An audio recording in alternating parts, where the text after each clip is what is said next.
दोस्तों, जय गौ माता, जय गोपाल। आज पंचगव्य के बारे में कुछ तीखे सवाल और गोबर गोमूत्र के बारे में कुछ तीखी बातें, जो सच और उसके बारे में, क्योंकि सबसे बड़े ज्ञानी पंचगव्य के हमारे साथ में हैं जिन्होंने बहुत ज़बरदस्त काम किया है। भाई जी, सबसे पहले तो आप ये बताओ, अपन चलते चलते आपने उठा लिया, ये क्या है?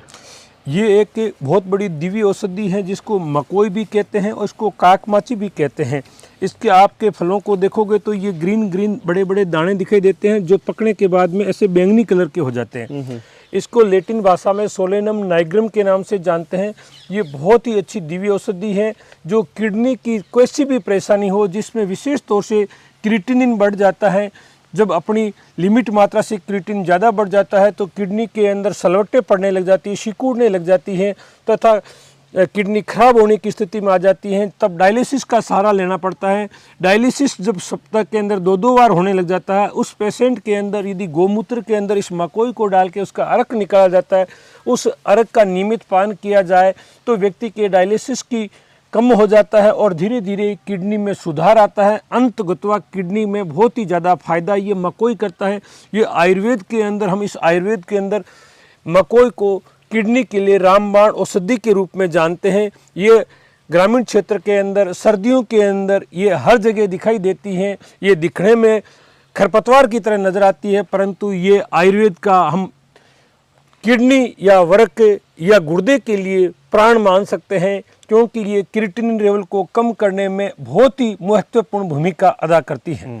वे जी, चलते चलते आज बात करते हैं। देखते हो अपन के हर घर में आज के समय में कोई ना कोई आदमी, इसको मैं रखवा दूंगी, हाँ, हर घर में कोई ना कोई आदमी बीमार है ही है।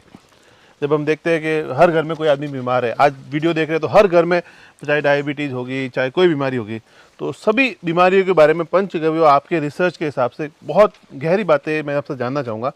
सबसे पहले तो एक बहुत बड़ी बीमारी है कैंसर। आज के लिए आपने क्या क्या ट्रीटमेंट किए और क्या उसके रिजल्ट मिले? मैं आपको बता दूं, आज से 50 साल पहले ये कैंसर बहुत कम हुआ करता था। जब हमारे घरों के अंदर गौ माताएं रंभाया करती थी तथा हर व्यक्ति को दूध दही घी भरपूर मात्रा में मिलता था, तब हमारा जो शरीर जो पंचमहाभूतों से बना हुआ है उसका पूर्ण रूप से पोषण होता था तथा हमारी भूमि भी गोबर और गोमूत्र के द्वारा परिपूरित होती थी। उसमें किसी प्रकार का रासायनिक तत्व नहीं मिलाए जाते थे, इसलिए वो अन्न भी हमारे लिए औषधि की तरह काम करता था। तब ये रोग नहीं होता था। परंतु आज देश का दुर्भाग्य कह सकते हैं कि ये कृषि प्रधान देश होते हुए भी आज ज़मीन के अंदर डीएपी, यूरिया और पेस्टिसाइड बहुत मात्रा में डाला जा रहा है। इसके उपयोग ज़्यादा होने की वजह से यहाँ पर उत्पन्न होने वाला अन्न, फल, सब्जी सभी प्रकार के आज इस केमिकल के प्रभाव से दूध नहीं है। और इस प्रकार का जब हम अन्न, फल और सब्जी का उपयोग करते हैं तो धीरे धीरे हमारे स्वास्थ्य में भयंकर गिरावट आ रही है। और स्वास्थ्य की गिरावट के साथ साथ जब ये केमिकल अत्यधिक मात्रा में शरीर में बढ़ने लगता है तो कैंसर जैसा घातक रोग अपने शरीर के अंदर प्रवेश कर जाता है। और ये कैंसर एक साइलेंट किलर है जो चुपचाप शरीर में बढ़ता रहता है। ऐसी स्थिति में यदि हम नहीं जागे, नहीं समझे, तो आने वाले टाइम में ये कैंसर अपने लिए एक भयंकर बीमारी सिद्ध होगा, जिसका खामियाजा आगे आने वाली पीढ़ी को भुगतना पड़ता है। तो मेरा तो सबसे यही निवेदन है कि जो ये अनाज, फल और सब्जी हैं उसके अंदर डीएपी, यूरिया और पेस्टिसाइड का उपयोग न करें। यदि हो सके तो हमारी वेद लक्षणा गौमाता का गोबर और गोमूत्र के अंदर उपयोग करें, जिससे ये अन्न, फल, सब्जी जो भी होंगे वो हमारे लिए औषधि की तरह काम करेंगे और कैंसर जैसे रोग को होने नहीं देंगे। और हो भी गया तो उसके प्रभाव को कम करने में गौमूत्र की बहुत अद्भुत क्षमता है, क्योंकि गौमूत्र के अंदर वो तत्व पाए जाते हैं जो लाइट कीमोथेरेपी की तरह अपना व्यवहार करता है और शरीर में बढ़ने वाली कैंसर सेल को कम करता है तथा उस पर नियंत्रण करता है। इसीलिए अमेरिका जैसा विकसित देश भी आज गौमूत्र को पेटेंट कराने के लिए तुला हुआ है, उसके पीछे पड़ा हुआ है। जबकि अमेरिका जैसा विकसित देश कभी गौमूत्र को सबसे बेस्ट माना करता था, आज उसी को गौमूत्र में सभी गुण नजर आ रहे हैं और सबसे बेस्ट मान रहा है। और मैं ये जानता हूँ कि अमेरिका जैसा विकसित देश एक दिन गोमूत्र को सोने के भाव बेचेगा, अपने देश के अंदर बेचेगा। मैं उस आगे वाले भयानक प्रभाव से देख करके मैं ये सोचता हूं कि आज किसान वर्ग इस धीरे धीरे इस रोग की चपेट में आ रहे हैं, क्योंकि किसान आज अपने खेत में डीएपी यूरिया का ज़्यादा उपयोग करने लगा है और गायों को भी इसी प्रकार का आहार दे रहा है। इसलिए उसके द्वारा पैदा हुआ अन्न फल सब्जी मानव के लिए कल्याणकारी ने होकर के रोगों को पैदा करने वाला हो रहा है।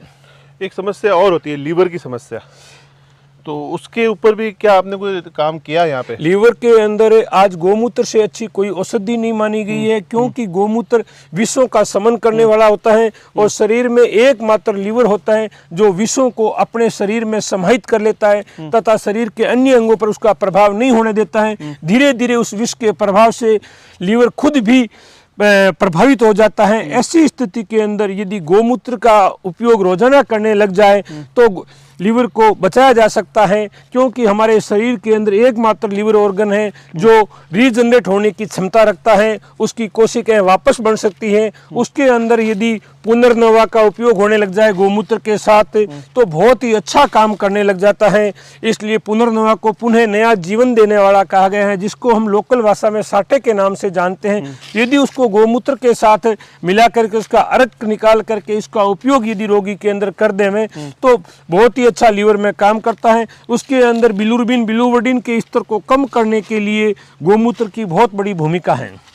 एक बड़ी समस्या और होती है किडनी की। आज किडनी वर्तमान के अंदर, क्योंकि धीरे धीरे जो पानी कंसंट्रेट हो रहा है, पानी भूमि के नीचे स्तर पर जा रहा है, इसलिए उसके अंदर माइक्रो एलिमेंट बढ़ते जा रहे हैं और उसी के प्रभाव से किडनी की अल्ट्रा फिल्ट्रेशन रेट कम हो रही है। और किडनी की अल्ट्रा फिल्ट्रेशन रेट कम होने की वजह से उसके जो नेफ्रॉन होता है उसके अंदर जो सेमी परमेबल मेम्ब्रेन होती है उसकी फिल्टर रेट कम होने से अपने बॉडी में फ्लूइड इकट्ठा होने लग जाता है और धीरे धीरे उसके अंदर क्रिएटिनिन और यूरिया शरीर में बढ़ने लग जाता है।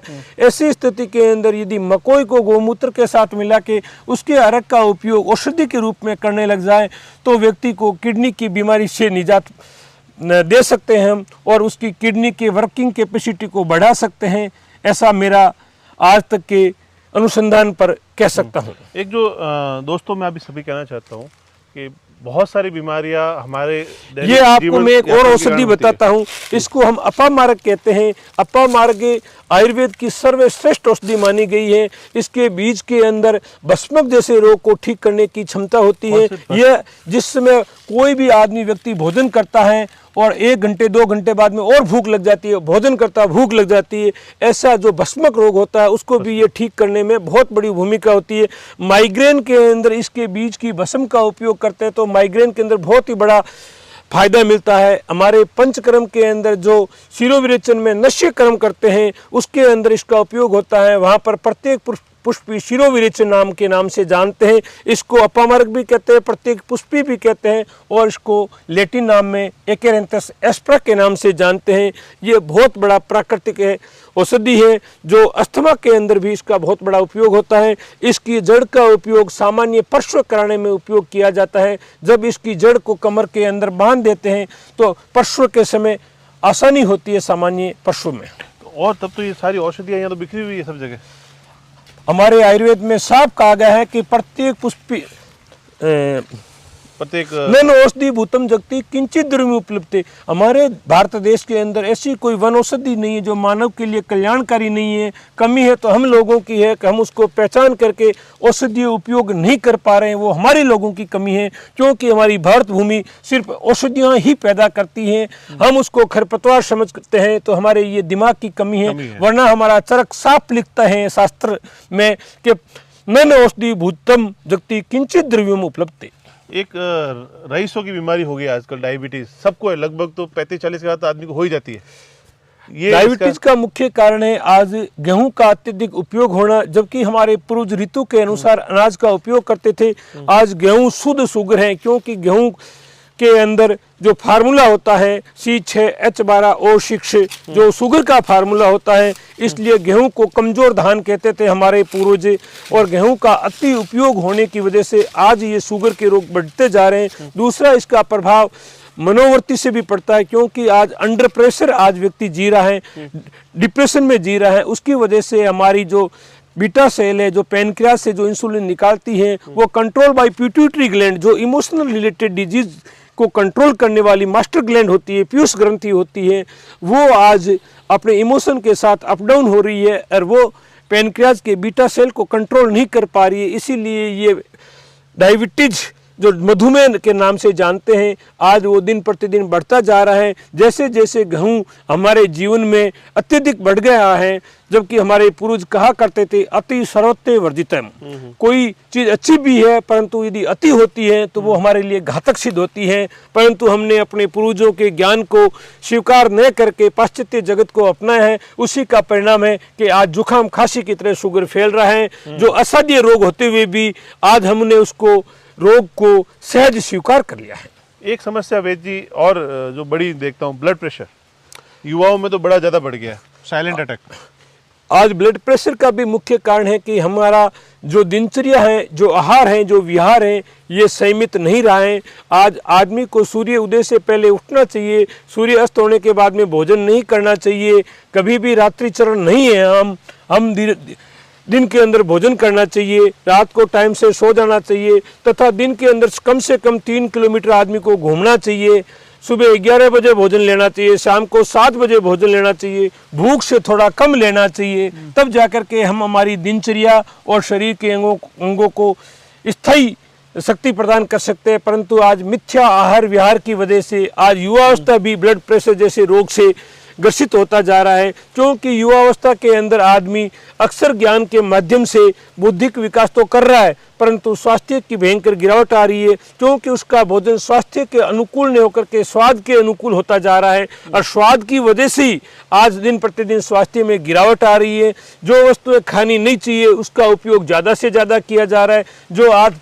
जो कह सकते हैं कि बाहर का जो भोजन है जिसके अंदर सिट्रिक एसिड और नमक का अत्यधिक उपयोग होता है, वो भोजन हमारे जीवन का हिस्सा बनता जा रहा है और वो भोजन हमारे शरीर के लिए स्वाद की दृष्टि से अच्छा हो सकता है परंतु स्वास्थ्य की दृष्टि से कतई भी अच्छा नहीं है। उसका ज़्यादा उपयोग होना भी अनेक प्रकार के रोगों को निमंत्रण देता है। इसलिए जंक फूड से बाल्यकाल से ही बचना चाहिए, जिससे हम अपने लीवर को बचा सकेंगे। नहीं तो लीवर उस जंक फूड के माध्यम से दिन प्रतिदिन इनलार्जमेंट होता जा रहा है और लीवर फैटी होता जा रहा है। इस बीमारियों को हम सहज में ले रहे हैं, जबकि ये हमारे जीवन के लिए बहुत घातक सिद्ध हो सकती है। एक अंत में वैद्य जी बात को समाप्त करते हुए, घी का क्या महत्व है, वो भी देशी गाय के घी का?